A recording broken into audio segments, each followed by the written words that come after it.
Bihar news में स्वागत है आपका दोस्तों। मैं हूं फिरदौस गनी, आप देख रहे हैं केडीबी लाइव। दोस्तों आज हो चुका है 9 मार्च 2025। तो आज की पूरे बिहार की टॉप न्यूज लेकर आए हैं आपके लिए। वीडियो शुरू करने से पहले आपसे एक रिक्वेस्ट है कि अगर आप पहली बार इस चैनल पर आए हैं तो चैनल को सब्सक्राइब करके बेल आइकन को प्रेस कर दीजिए और साथ ही वीडियो को लाइक कर दीजिए, अपने दोस्तों के साथ शेयर भी कीजिए। तो चलिए चलते हैं आज की खबरों की ओर। दोस्तों आज बिहार न्यूज की शुरुआत सबसे पहले बात करेंगे कि बिहार विधानसभा के नेता प्रतिपक्ष तेजस्वी यादव आज 9 मार्च को राजद कार्यालय के समक्ष कार्यकर्ताओं के साथ धरना पर बैठेंगे। 16% आरक्षण चुराए जाने के खिलाफ सुबह 10 बजे धरना दिया जाएगा। इस बात की जानकारी आरजेडी के प्रदेश प्रवक्ता एजाज अहमद ने दी है। एजाज अहमद ने बताया है कि हमारे नेता तेजस्वी यादव के 17 महीने के अल्प सुनहरे कार्यकाल में जातिगत जनगणना के बाद दलितों, आदिवासियों और फिर पिछड़ों अति पिछड़ों के लिए बढ़ाए गए 65% आरक्षण को बीजेपी एनडीए की केंद्र सरकार ने संविधान की 9वीं अनुसूची में नहीं डाला है, केस में फंसा दिया है। वहीं पर तेजस्वी यादव द्वारा बिहार में की गई 3,50,000 से अधिक प्रक्रियाधीन नौकरियों में 65% आरक्षण के लागू नहीं होने से अनुसूचित जाति, जनजाति, पिछड़ा, अति पिछड़ा वर्ग के अभ्यर्थियों को 16% आरक्षण का सीधा नुकसान हुआ है, जिससे इन वर्गों के 50,000 से अधिक युवाओं को नौकरी से हाथ धोना पड़ा है। दोस्तों अगर आप बिहार में रहते हैं और फिर भोजपुरी गाना सुनना पसंद करते हैं, देखना पसंद करते हैं, शौकीन हैं, तो सावधान हो जाइए, क्योंकि बिहार पुलिस ने होली के मौके पर अश्लील भोजपुरी गाना बजाने को लेकर के सख्त दिशा निर्देश जारी किया है। जहां पुलिस मुख्यालय के द्वारा जारी किए गए आदेश के मुताबिक सार्वजनिक जगहों पर अश्लील गाना बजाने वालों के खिलाफ पुलिस कठोर कार्रवाई करते हुए उन्हें जेल भेजेगी।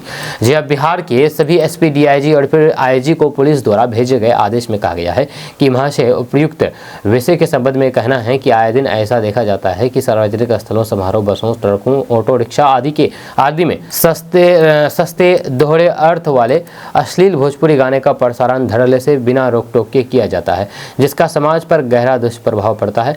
इस प्रकार के गीतों के प्रसारण से महिलाओं की सुरक्षा एवं गरिमा तथा बच्चों की मनोवृत्ति बुरी तरीके से प्रभावित होती है। तो ऐसे में अगर आप भी भोजपुरी गाने के शौकीन हैं, सुनने के शौकीन हैं, देखने के शौकीन हैं, तो आप समझ जाइए, क्योंकि अश्लील भोजपुरी गाने पर अब बजाने पर, सुनने पर जेल हो सकती है। दोस्तों कल अंतर्राष्ट्रीय महिला दिवस था। इस मौके पर मुख्यमंत्री नीतीश कुमार कल जेडीयू कार्यालय पहुंचे और वहां पर मौजूद सभी महिलाओं को बधाई एवं शुभकामनाएं दी। इस दौरान महिलाओं ने उनका जमकर के स्वागत किया और फिर 2025 फिर से नीतीश के नारे लगाए। ये चुनावी साल है और फिर बिहार में महिलाओं के लिए कई सारी घोषणाएं की गई है। महिलाओं के लिए उन्होंने कई योजनाएं चलाई है और फिर बिहार महिला सशक्तिकरण की मिसाल भी पेश कर रहे हैं। इस अवसर पर मुख्यमंत्री नीतीश कुमार ने कहा कि हमने आप लोगों के लिए क्या क्या काम किया है, इसे बताने की जरूरत नहीं है। बिहार में महिलाएं आज हर क्षेत्र में आगे हैं। जीविका दीदियां आज गांव-गांव में महिलाओं को आत्मनिर्भर बना रही है। आज बिहार में सबसे अधिक महिला पुलिसकर्मी हैं। इतना ही नहीं, महिलाओं के प्रति सम्मान व्यक्त करते हुए उन्होंने कहा है कि महिलाएं समाज का अभिन्न हिस्सा है। किसी भी राज्य या फिर देश के विकास में महिलाओं का योगदान बेहद महत्वपूर्ण है। दोस्तों तमिल सिनेमा के सुपरस्टार थलपति विजय, जिन्होंने अपने कैरियर में एक से बढ़कर एक सुपरहिट फिल्में दी है, वे अब राजनीति में आ गए हैं। जहां राजनीति में आने के बाद उनका आजकल एक तस्वीर सोशल मीडिया पर जमकर के वायरल हो रहा है, क्योंकि वे रोजा रखे हुए इफ्तार पार्टी कर रहे हैं और नमाज पढ़ रहे हैं। जब इसकी तस्वीरें, वीडियो सोशल मीडिया पर जमकर के वायरल हो रहे हैं। कुछ लोग उनको टारगेट कर रहे हैं तो कुछ उनकी तारीफ भी कर रहे हैं। टारगेट करने वाले कहते हैं कि ये हिंदू होकर के देखिए नमाज पढ़ रहे हैं, इफ्तार पार्टी कर रहे हैं, रोजा खोल रहे हैं, रोजा रख रहे हैं हिंदू होकर के। लेकिन क्या आपको पता है कि थलपति विजय हिंदू है, मुस्लिम है या फिर क्रिश्चियन है? उनके धर्म के बारे में नहीं पता है तो हम आपको बताएंगे कि आखिर वे किस धर्म से ताल्लुक़ रखते हैं, हिंदू है, क्रिश्चियन है या फिर मुस्लिम है। आप जान करके हैरान हो जाएंगे, क्योंकि बहुत से लोग उनको हिंदू बोलते हैं। जैसे कि आपको पता है कि उन्होंने अपनी एक अलग पार्टी बनाई है, जिसका नाम उन्होंने तमिलेगा वेट्टी कजगन रखा है। तो फिर वहीं पर राजनीति में आने के बाद थलपति ने रमजान के पहले हफ्ते इफ्तार पार्टी का आयोजन किया। उन्होंने रोजा भी रखा, नमाज भी पढ़ी, जिसकी तस्वीरें सोशल मीडिया पर वायरल हुई है। इन तस्वीरों में थलपति विजय ने पूरी तरह से मुस्लिम धर्म का पालन किया है। उनकी इन तस्वीरों को देखने के बाद बहुत लोग नाराज हैं तो बहुत लोग खुश हैं। तो थलपति विजय की इफ्तार पार्टी का आयोजन उनकी राजनीतिक पार्टी की तरफ से किया गया था, सारा इंतजाम किया गया था। मीडिया रिपोर्ट्स के अनुसार इस पार्टी में चेन्नई की 15 मस्जिदों के इमामों को इनवाइट किया गया था और करीब 3,000 लोगों के रुकने की व्यवस्था की गई थी। जब फ्री प्रेस एक रिपोर्ट्स के अनुसार विजय ने इस दिन के लिए एक दिन का रोजा भी रखा था और नमाज पढ़ने के बाद ही उसे रोज खोला था। जब थलपति विजय की इफ्तार पार्टी की तस्वीरें और वीडियो सोशल मीडिया पर सामने आए हैं, जिसमें वे जमीन पर कतार में सभी इमामों के साथ बैठे हुए हैं और रोजा खोलने से पहले की दुआ पढ़ रहे हैं। इसे देखने के बाद लोगों की लोगों ने उनकी वाहवाही की तो फिर कुछ लोग उनके धर्म को लेकर के सवाल पूछने लगे। तो अब हम आपको बताएंगे कि आखिर थलपति विजय किस धर्म के ताल्लुक़ रखते हैं। तो आपको बता दूं कि तमिल सुपरस्टार थलपति विजय का जन्म ईसाई परिवार में हुआ था। वो ईसाई धर्म से ताल्लुक़ रखते हैं, न ही मुस्लिम है और न ही हिंदू है। वो हिंदू भी नहीं है, वो ईसाई हैं। थलपति विजय वेल्लार जाति से ताल्लुक़ रखते हैं। थलपति विजय का पूरा नाम जोसेफ विजय चंद्रशेखर है। थलपति विजय के पिता मशहूर फिल्म निर्देशक हैं। थलपति विजय के पिता का नाम S.A. चंद्रशेखर है, तो वहीं पर उनकी माँ प्लेबैक सिंगर है जिनका नाम शोभा चंद्रशेखर है। दोस्तों, बिहार में चुनावी सरगर्मी के बीच नेता प्रतिपक्ष तेजस्वी यादव ने महिला दिवस पर बेटी योजना का ऐलान किया है। उन्होंने कहा है कि बेटी योजना एक ऐसी योजना है जो माई बहन मान योजना से बिल्कुल अलग होगी। बिहार में जन्म लेने वाली बेटी के पैदा होने के साथ ही सभी सुविधाएं दी जाएगी ताकि वे अच्छे से पढ़ाई कर सकें या उनको रोजगार मिले, क्योंकि बेटियां ही बिहार का भविष्य है। तेजस्वी यादव ने कहा है कि महागठबंधन की सरकार बनने पर महिलाओं के मान सम्मान की रक्षा की जाएगी, जीविका दीदी का मानदेय बढ़ाया जाएगा, उनका नियमितीकरण किया जाएगा, उनके ऋण को माफ किया जाएगा, लोन को माफ किया जाएगा, या रसोइयों की समस्या का भी समाधान करेंगे। ये बात उन्होंने बापू सभागार में कही है। वहीं पर महिलाओं से अपील करते हुए तेजस्वी यादव ने कहा कि आने वाले विधानसभा चुनाव में एनडीए सरकार को उखाड़ फेंकें, महागठबंधन की सरकार बनने पर बेटी योजना लाएंगे। इसके पहले कार्यक्रम में पूर्व मुख्यमंत्री राबड़ी देवी ने बिहार की महिलाओं से अपनी सरकार बनवाने की भी अपील की है। उन्होंने कहा कि मौजूदा सरकार कोई भी काम की सरकार नहीं है। आपको बता दूं कि इस कार्यक्रम की अध्यक्षता महिला प्रकोष्ठ की अध्यक्ष रितु जायसवाल ने की है। आपको बता दूं कि इससे पहले तेजस्वी यादव ने माई बहन मान योजना का ऐलान किया था और कहा था कि अगर महागठबंधन की सरकार आई तो फिर माताओं और फिर बहनों को 2500 रुपये हर महीने उनके खाते में दिए जाएंगे। अब तेजस्वी यादव ने एक और योजना का ऐलान किया है और ये बेटी योजना है। दोस्तों, बिहार के कटिहार में सड़क निर्माण के दौरान अद्भुत इंजीनियरिंग देखने को मिली है। यहाँ पर सड़क निर्माण के दौरान निर्माण कंपनी ने बिजली के खंभे हटाए बिना ही सड़क बना डाली। जहाँ सड़क के बीचों बीच एक दो नहीं बल्कि 5 बिजली के खंभे हैं। जो भी इस सड़क को देखते हैं वे बहुत ही आश्चर्यचकित होता है। इस तरीके की लापरवाही सामने आने के बाद लोग सरकार की कड़ी आलोचना भी कर रहे हैं। जहाँ मुख्यमंत्री ग्राम संपर्क योजना के अंतर्गत कटिहार जिले के कुर्सेला नगर पंचायत के मध्य विद्यालय से पश्चिम दिशा में मेहर टोला तक सड़क का निर्माण कराया गया है। ये कार्य ग्रामीण निर्माण विभाग एवं कटिहार प्रखंड के कार्यपालक अभियंता यशदीप कुमार ठेकेदार द्वारा किया गया है। निर्माण कंपनी ने बिजली के खंभे हटाए बिना ही सड़क बना डाली है, जिसके कारण सड़क पर गाड़ी चलाना अब संभव नहीं है, क्योंकि सड़क के बीचों बीच में खंभा लगा होने के कारण 4 पहिया गाड़ी सड़क पर नहीं चल सकते हैं। जहाँ गाड़ी सड़क पर निकलते हैं लेकिन रास्ते में बिजली के खंभे होने के कारण वापस लौट जाते हैं। दोस्तों, बिहार के लोगों के लिए एक बड़ी खबर सामने आई है। केंद्र सरकार ने गोरखपुर सिलीगुड़ी एक्सप्रेसवे निर्माण की अपनी मंजूरी दे दी है। जहाँ 6 लेन का ये एक्सप्रेसवे का 73% से अधिक हिस्से का निर्माण बिहार में होना है। ये 568 किलोमीटर लंबे एक्सप्रेसवे की 417 किलोमीटर बिहार में होगा। पथ निर्माण मंत्री ने कहा है कि ये एक्सप्रेसवे बिहार की परिवहन नेटवर्क को आधुनिक बनाने में महत्वपूर्ण निभाएगा। इस योजना की कुल लागत 37,645 करोड़ निर्धारित की गई है।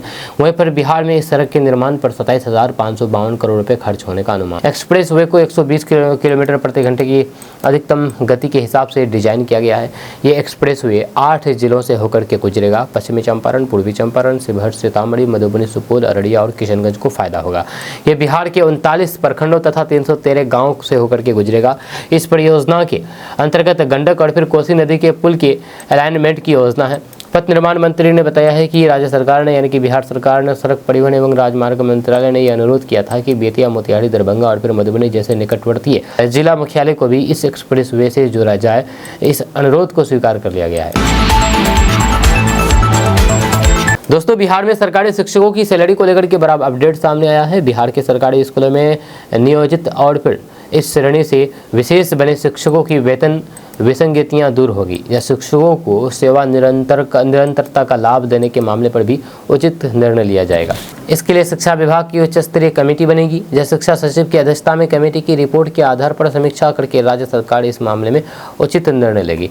शिक्षा मंत्री सुनील कुमार ने बिहार विधान परिषद में ये घोषणा की है। दोस्तों बिहार के गोपालगंज में बागेश्वर धाम के बाबा धीरेन्द्र कृष्ण शास्त्री द्वारा हनुमान कथा का आयोजन किया गया है। बिहार विधानसभा चुनाव के बीच गोपालगंज के बागेश्वर बाबा धीरेन्द्र कृष्ण शास्त्री की इस हनुमान कथा पर राजनीति थमने का नाम नहीं ले रही है। इस मुद्दे पर राजद और फिर भाजपा दोनों के बीच जुबानी जंग चल रही है। इस सियासत के बीच बाबा बागेश्वर ने अपने विरोधियों को करारा जवाब दिया है। गोपालगंज में बागेश्वर की हनुमान कथा शुरू होने से पहले ही विपक्ष ने बाबा पर धार्मिक उन्माद फैलाने का आरोप लगाया था। इससे बिहार की राजनीति और गर्मा गई है। दरअसल आरजेडी विधायक प्रेम शंकर प्रसाद ने कहा था कि बिहार में धार्मिक उन्माद फैलाने से कुछ हासिल नहीं होगा। आगामी चुनाव में अयोध्या जैसी स्थिति होगी। भगवान राम से ऊपर कोई नहीं है। इस बयान के जरिए उन्होंने सीधे तौर पर बागेश्वर बाबा पर निशाना साधा और कहा कि वे हनुमान कथा के जरिए वोट बैंक की राजनीति कर रहे हैं।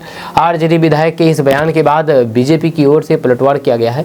जब बिहार भाजपा के प्रदेश महासचिव और फिर बैकुंठपुर के पूर्व विधायक मिथिलेश तिवारी ने कहा कि राजद विधायक टोपी पहनकर के वोट मांगने के लिए करोड़ों हिंदुओं की आस्था से खेल रहे हैं। अगर वे हिंदुओं से इतनी नफरत करते हैं तो फिर वे इस्लाम धर्म अपना सकते हैं। इस बीच बाबा बागेश्वर ने हनुमान कथा को लेकर के हो रही राजनीतिक पर विरोधियों को करारा जवाब भी दिया है। उन्होंने कहा है कि वे बिहार में वोट मांगने या फिर राजनीति करने नहीं आ रहे हैं, बल्कि हिंदुओं को एकजुट करने के लिए आ रहे हैं। उन्होंने ये भी कहा कि वे किसी भी पार्टी के प्रचारक नहीं बल्कि हिंदुओं के विचारक हैं।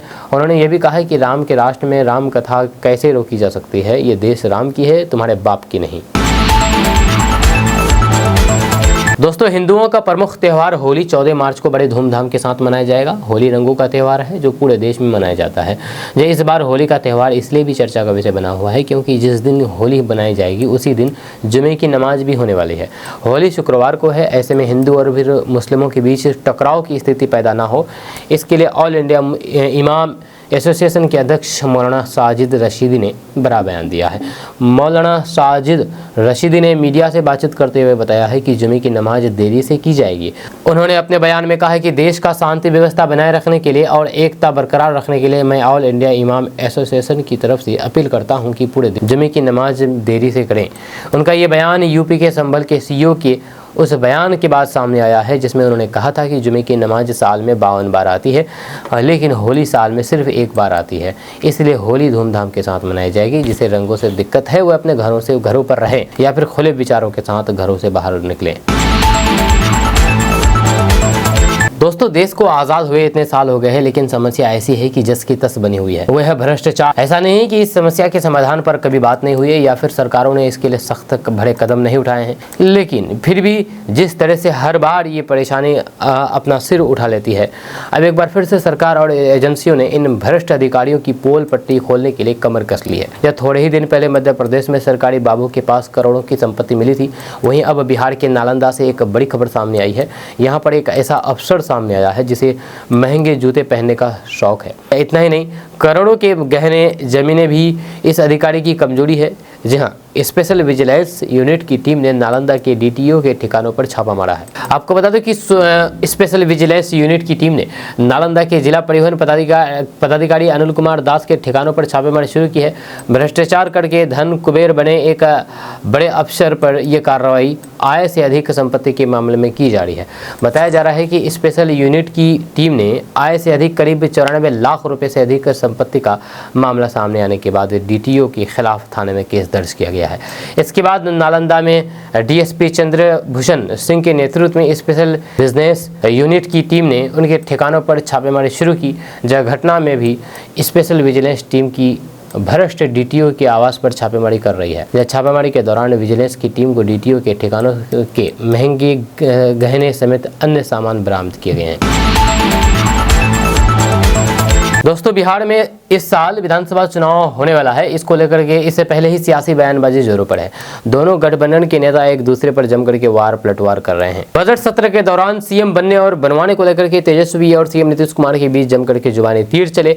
जब सीएम के बयान पर तेजस्वी यादव ने चुटकी लेते हुए कहा कि मेरी वजह से नीतीश जी 2 बार सीएम बने हैं, वरना उनकी पार्टी टूट चुकी होती। इस बीच आरजेडी और फिर कांग्रेस की बैठक हुई। जब बैठक में कांग्रेस विधायक विजय शंकर दुबे और फिर राजेश राम को तेजस्वी ने महागठबंधन का नेता बताया।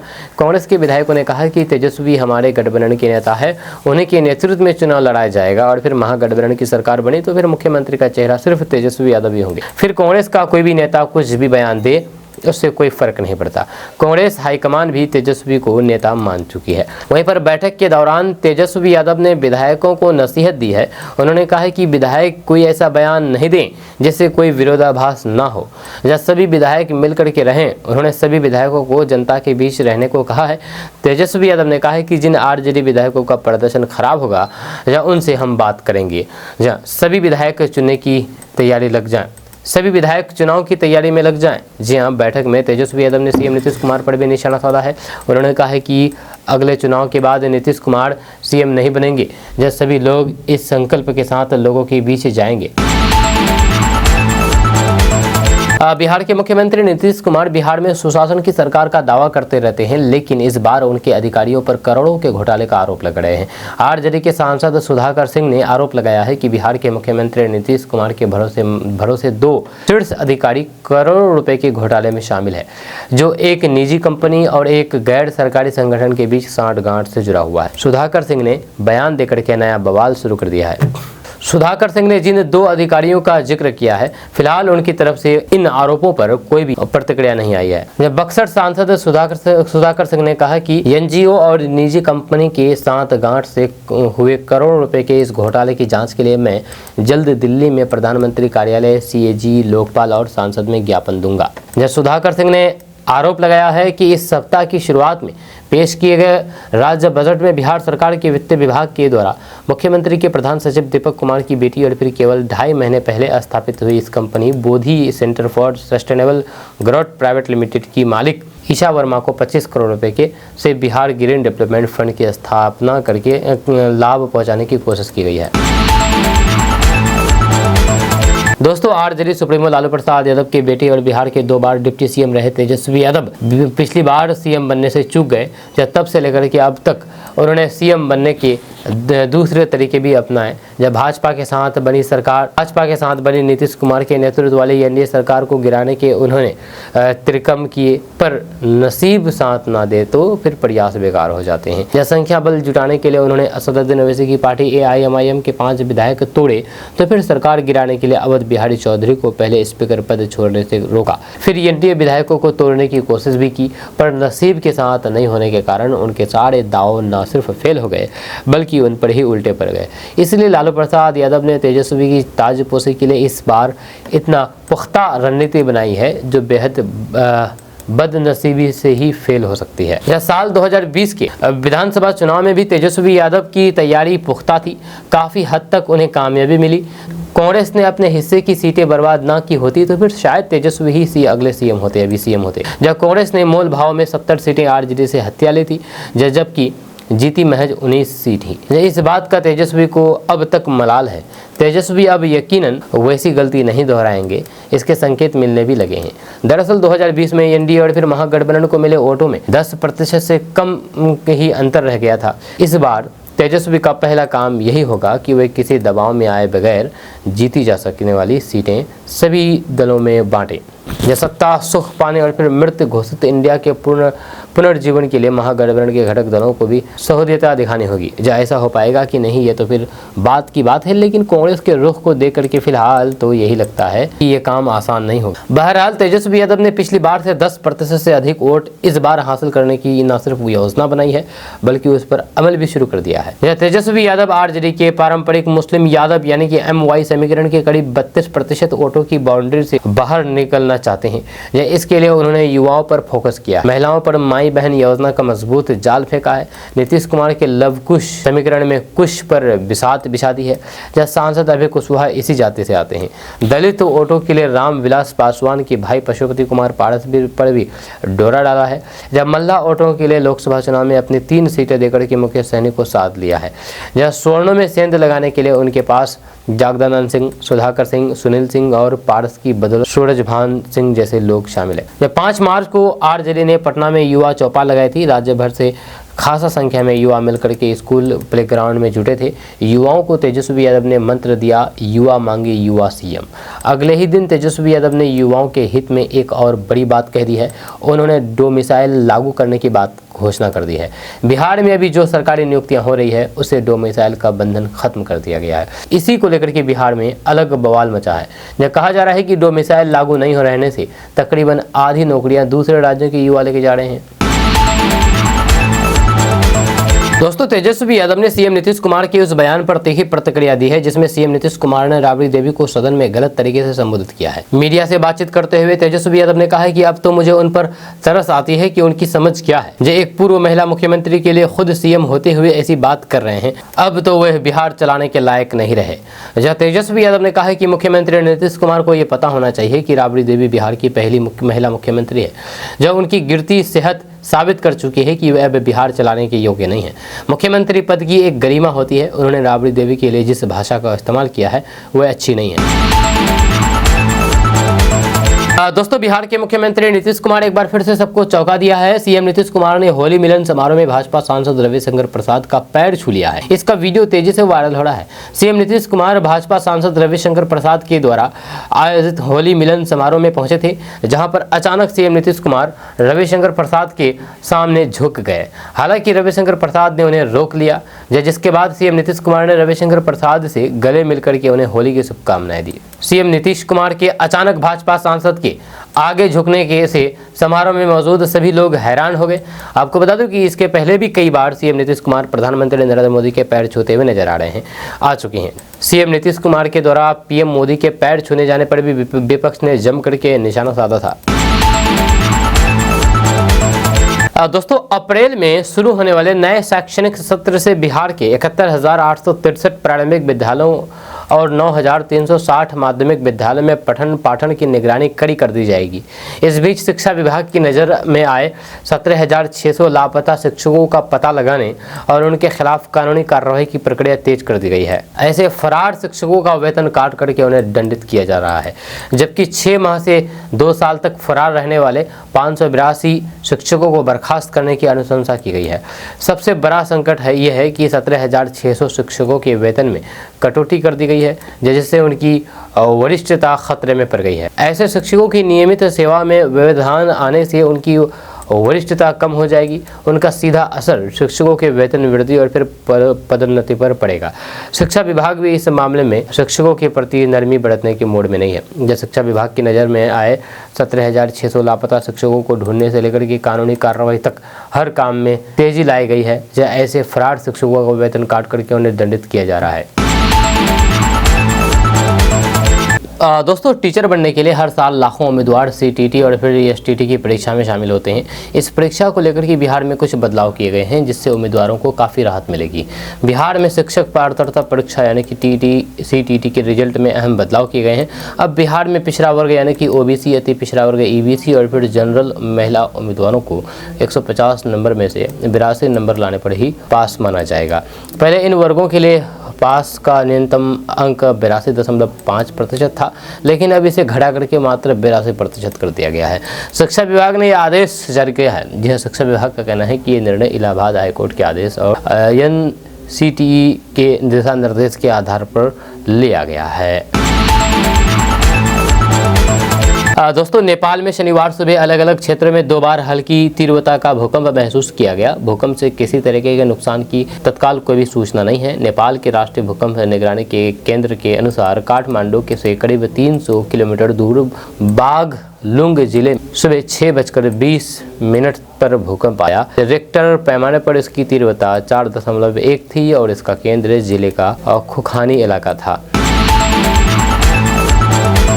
दोस्तों, बिहार के शिक्षा विभाग के अपर मुख्य सचिव डॉक्टर एस सिद्धार्थ ने बिहार की महिला शिक्षकों से महत्वपूर्ण बात कही है। जहां अंतर्राष्ट्रीय महिला दिवस पर डॉक्टर एस सिद्धार्थ ने उन्हें शुभकामनाएं दी है। बिहार के शिक्षकों के नाम पक्ष में अपर मुख्य सचिव ने सभी सरकारी शिक्षकों को संदेश दिया है।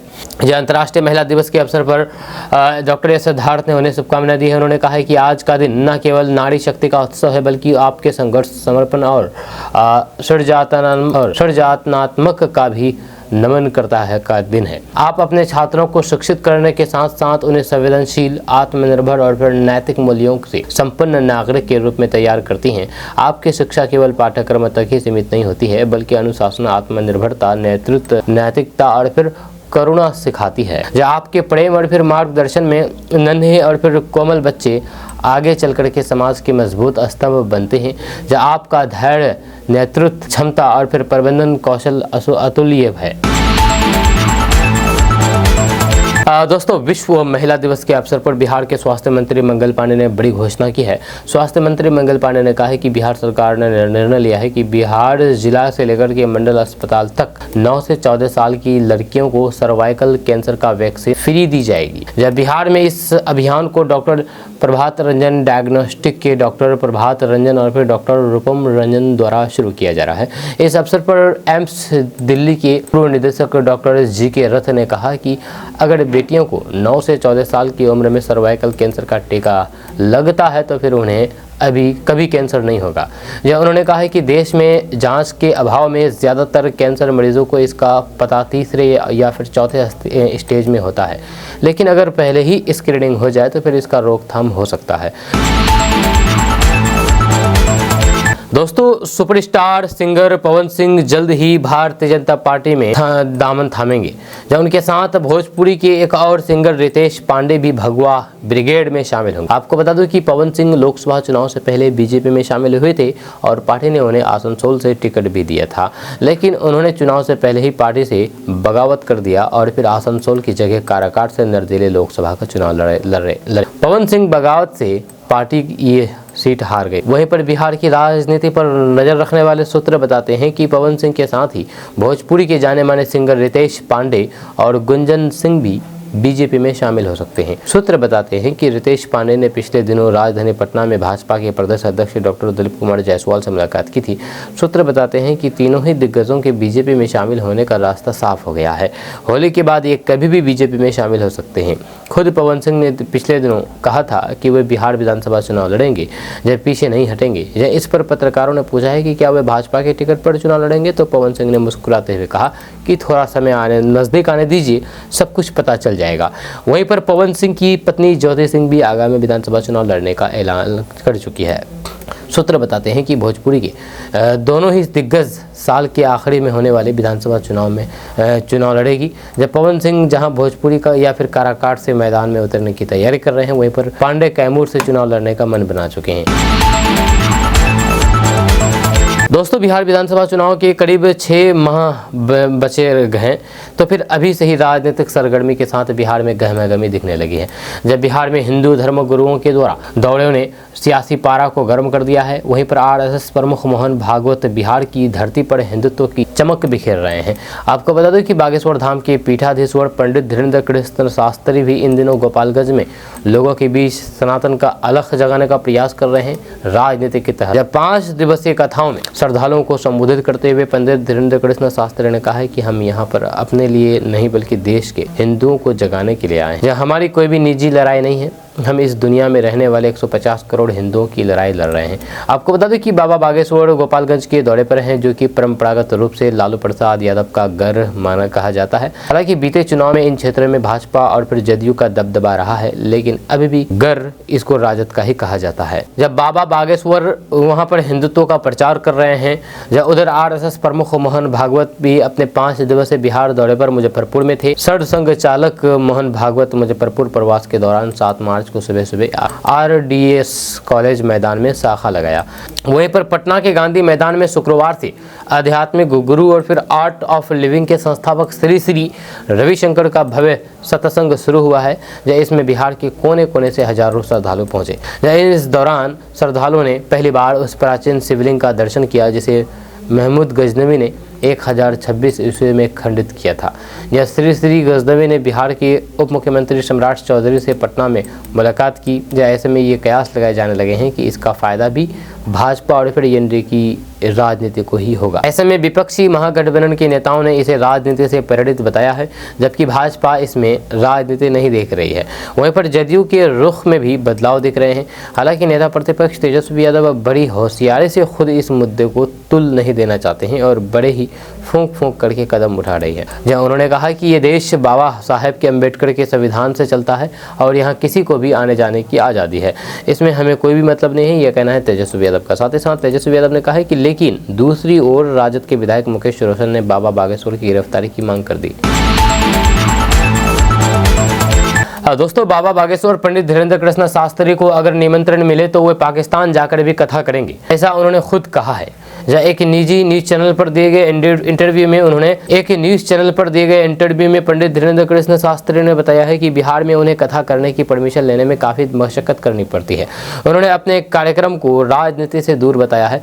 दरअसल बिहार में बाबा बागेश्वर का भव्य दरबार लगा है, जब गोपालगंज के भोरे प्रखंड के रामगढ़ में हनुमंत कथा का आयोजन किया जा रहा है। उन्होंने कहा कि जब भी वे बिहार आते हैं तो बेवजह विवाद खड़ा किया जाता है। उन्होंने कहा है कि मेरा उद्देश्य सनातन और हिंदुत्व का प्रचार करना है, हिंदू एकता पर बात करना है, ये राजनेताओं का काम नहीं है। इसे राजनीति से इतना क्यों जोड़ते हैं ये नहीं पता। प्राचीन सनातन पद्धति को बचाने के लिए काम कर रहे हैं। किसी पार्टी के हम प्रचारक नहीं हैं, हम सनातन के विचारक हैं। बटे हुए हिंदुओं को हम एक करने घर से निकले हैं। वर्तमान पूर्व की सरकारों को इस पर विचार करनी चाहिए। दोस्तों, बिहार में ही अब कम खर्च में कैंसर का इलाज हो सकेगा। साथ ही साथ बिहार के 45,000 गाँव की 8,387 पंचायतों में फ्री में ग्रामीण कैंसर जांच कार्यक्रम चल रहा है जो होगा।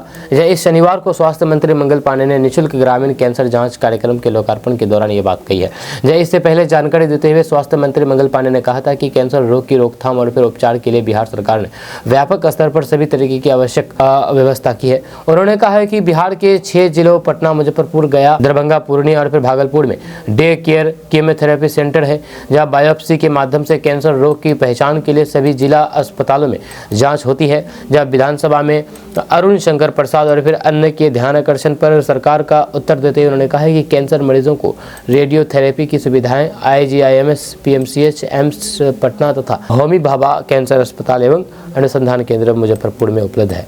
इससे पहले भी स्वास्थ्य मंत्री मंगल पांडे ने बिहार बजट 2025-26 का स्वागत करते हुए कहा कि ये विकसित भारत 2047 की नींव मजबूती प्रदान करने वाला है। उन्होंने कहा कि स्वास्थ्य पर क्षेत्र या फिर स्वास्थ्य सुविधाओं के विकास पर 335 करोड़ रुपए खर्च करने की प्रस्ताव है। इससे आम लोगों और फिर गरीबों को स्वास्थ्य सुविधाएं सहज रूप से उपलब्ध होगी।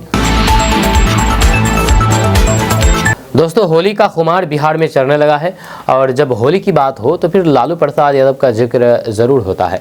जहां अपनी मस्ती भरी होली और फिर अनोखे अंदाज के लिए मशहूर लालू प्रसाद यादव की परंपरा को अब उनके बेटे तेजस्वी यादव आगे बढ़ा। शुक्रवार को पटना क्लब में आयोजित होली मिलन समारोह में नेता प्रतिपक्ष तेजस्वी यादव ने अपने पिता के ही अंदाज में होली गीत गा करके सबको झूमने पर मजबूर कर दिया। जब मंच पर माइक थामते ही तेजस्वी यादव ने जय बाबा हरिहरनाथ सोनपुर में खेले होली गाना गाया तो फिर वहां मौजूद लोगों में जोश भर गया। मंच पर बैठे अन्य नेता और फिर समर्थक भी रंग और फिर उमंग में सराबोर नजर आए। तेजस्वी यादव ने गाने के बाद कहा कि लालू जी बहुत बढ़िया गाते हैं, ये उन्हीं का गाना है। इस पर सभा में बैठे लोग तालियों से उनका समर्थन करने। तेजस्वी यादव के होली गीत का वीडियो अब सोशल मीडिया पर तेजी से वायरल हो रहा है। लोग ये कह रहे हैं कि लालू प्रसाद यादव की होली की विरासत को अब तेजस्वी आगे बढ़ा रहे हैं। वहीं पर होली मिलन समारोह में मौजूद राजद नेताओं ने कहा है कि लालू जी की तरह तेजस्वी भी जनता से जुड़े नेता जो हर त्योहार को पूरे उत्साह से मनाते हैं। मुख्यमंत्री नीतीश कुमार ने जदयू प्रदेश कार्यालय में कल अंतर्राष्ट्रीय महिला दिवस के मौके पर आयोजित नारी शक्ति सम्मेलन का उद्घाटन किया। इस मौके पर उन्होंने कहा कि हम लोगों के पहले जिन लोगों को मौका मिला उन्होंने महिलाओं को आगे बढ़ाने का कोई भी काम नहीं किया है। मुख्यमंत्री नीतीश कुमार ने कहा है कि अंतर्राष्ट्रीय महिला दिवस के मौके पर वे महिलाओं को बधाई देते हैं। इस कार्यक्रम में शामिल होकर के उन्हें बहुत खुशी हो रही है। उन्होंने कहा है कि हम आरंभ से यानी कि शुरू से ही महिलाओं के उत्थान और फिर सशक्तिकरण के लिए निरंतर काम कर रहे हैं ताकि महिलाएं आत्मनिर्भर बन सके। हर क्षेत्र में बड़ी संख्या में महिलाएं आगे बढ़ रही है, ये देख करके मुझे काफ़ी खुशी हो रही है। दोस्तों, मुख्यमंत्री नीतीश कुमार के नेतृत्व में बिहार ने विकास के कई महत्वपूर्ण मुकाम हासिल किए हैं। बिहार में सड़क, बिजली, अस्पताल और शिक्षा के क्षेत्र में उल्लेखनीय सुधार देखने को मिला है। हालांकि इन क्षेत्र में अभी भी और काम करने की जरूरत है, क्योंकि नीतीश कुमार के प्रयास पूरी तरीके से मुकम्मल नहीं है। नीति आयोग के हालिया आंकड़ों के अनुसार बिहार अब भी कई अन्य राज्यों की तुलना में पिछड़ा हुआ है। इसके बावजूद भी मुख्यमंत्री नीतीश कुमार की महिलाओं के उत्थान के लिए दूरदर्शी सोच की सराहना करनी होगी, जिसने बिहार में सामाजिक बदलाव को एक नई दिशा दी। नीतीश कुमार ने छात्रों को शिक्षा के प्रति प्रेरित करने के लिए कई योजनाएं शुरू की है, जैसे मैट्रिक परीक्षा पास करने पर आर्थिक सहायता के रूप में प्रोत्साहित राशि। वहीं पर साइकिल योजना से भी लड़कियों के स्कूल जाने के प्रति रुचि में बल मिला। इस योजना के तहत छात्रों को साइकिल खरीदने के लिए आर्थिक सहायता दी गई है, जिससे उन्हें स्कूल आने जाने में सहूलियत हुई है। इस योजना ने बिहार में शिक्षा को एक नई दिशा दी और फिर महिलाओं की साक्षरता दर में उल्लेखनीय वृद्धि दर्ज की गई है। आपको बता दें कि पिछले एक दशक में बिहार में स्कूल छोड़ने वाली छात्राओं की संख्या में असाधारण गिरावट आई है, जहाँ ग्रामीण क्षेत्रों में भी अब लड़कियां लगातार उच्च शिक्षा की ओर बढ़ रही है, जो राज्य में महिला शिक्षा के विकास का प्रमाण है। जब महिलाओं को आर्थिक रूप से सशक्त बनाने के लिए नीतीश सरकार ने जीविका परियोजना की शुरुआत की थी। इस योजना के तहत लाखों महिलाओं को स्वयं सहायता समूह से जोड़ा गया, जिससे वे छोटे छोटे व्यवसाय शुरू करके अपने परिवार की आर्थिक स्थिति को मजबूत बना रही है। जीविका योजना के माध्यम से 13 लाख से अधिक महिलाएं आज आत्मनिर्भर बन चुकी है। इस पहल ने बिहार में महिलाओं के लिए आर्थिक स्वावलंबन का एक सफल मॉडल प्रस्तुत किया है, जिसकी सराहना पूरे देश में की जाती है। दोस्तों, पूरी दुनिया में अंतर्राष्ट्रीय महिला दिवस की धूम थी कल। अपने बल पर दुनिया में मुकाम बनाने वाली महिलाओं के चर्चे चारों ओर हो रही थी। इस कड़ी में प्रधानमंत्री मोदी ने देश की ऐसे ही 7 महिलाओं को अपना सोशल मीडिया अकाउंट सौंपा था, जो अपने दम पर दुनिया को प्रेरित कर रही है। जब पीएम मोदी के सोशल मीडिया अकाउंट के जरिए जिन 7 महिलाओं की कहानी शेयर की गई है, उनमें एक नाम बिहार की अनीता देवी का भी है। अनीता देवी ने अपनी कहानी पीएम मोदी के सोशल मीडिया अकाउंट के जरिए शेयर की है।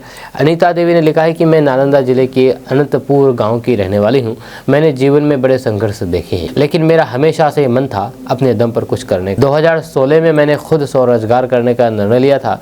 उसी दौर में स्टॉक का इतना क्रेज बढ़ गया था, इसलिए 9 साल पहले मैंने अपनी Madhavpur farms producer company limited की स्थापना की। आज मशरूम उत्पादन के जरिए मैं अपने परिवार को आगे बढ़ाने के लिए काम कर रही हूँ।